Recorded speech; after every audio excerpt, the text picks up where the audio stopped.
ये खबर लाहौर से, जिसके इलाके खालिक नगर योहनाबाद में बारिश के पानी में लड़का डूबकर जाँ बहक हो गया है। हादसा खालिक नगर योहनाबाद में पेश आया है। रेस्क्यू काम की जानिब से बताया गया है। लाहौर में 15 साल लड़का बारिश के पानी में डूबकर जाँ बहक हो गया है। हादसा खालिक नगर योहनाबाद में पेश आया है। रेस्क्यू काम की जानिब से ये बताया गया है। मजीद जानेंगे डॉन न्यूज़ के नुमाइंदे वसीम रियाज से। वसीम, बताइए।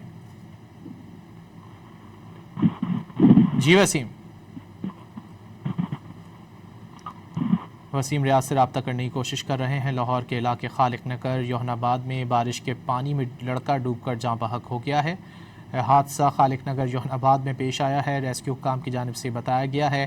15 साल लड़का है जो कि बारिश के पानी में डूबकर जाँ बहक हुआ है।